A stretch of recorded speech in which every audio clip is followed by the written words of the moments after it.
Hey guys, today we're exploring dash displacement options on high-strength steel vehicles such as this 2023 Volkswagen Atlas. We call this the No Relief Dash. Hey, I'm Tom. And I'm Deanna. Let's get started.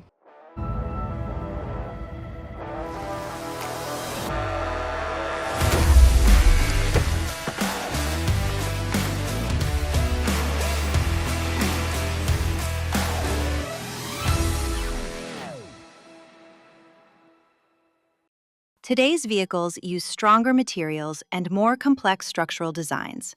High-strength steel and multi-layered connection points make traditional dash rolls much more difficult. Instead of relying on multiple relief cuts, which may not succeed on these stronger structures, we can use the No Relief Dash technique.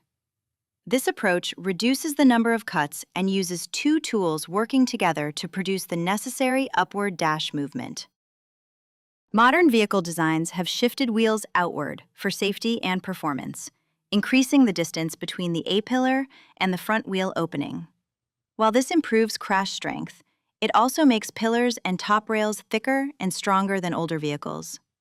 That added reinforcement is why traditional relief cuts often fail, and why we need a new approach. This technique requires that all roof posts remain intact before we begin. The structural hoop cannot already be compromised by the crash or prior tool work. Our first structural movement happens between the hinges, but instead of using a cutter, we use a spreader to fracture the material. The wire loom opening in the middle A-pillar is often a good place to insert the spreader tips.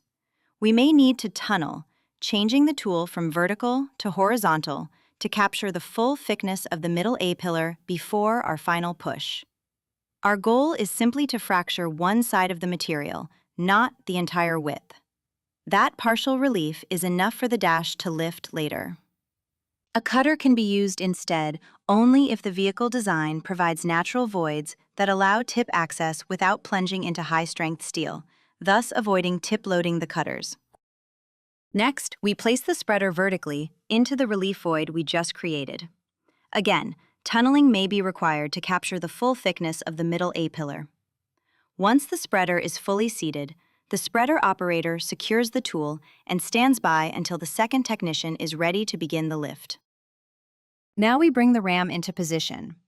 The base of the ram is placed on the rocker weld seam or on a proper ram support. The piston extends upward to engage the upper A-pillar, roughly halfway between the belt line and the roof.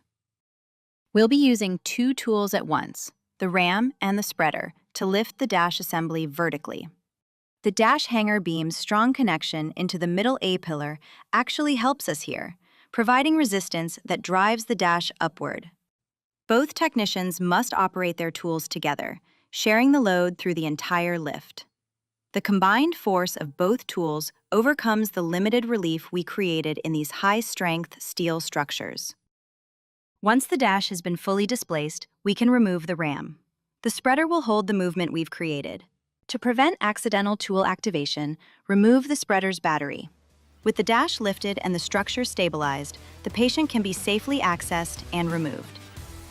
So consider this No Relief Dash for your next dash displacement on a high-strength steel vehicle. Next time you're in the junkyard, give it a try. Thank you for watching. Follow Hurst for more.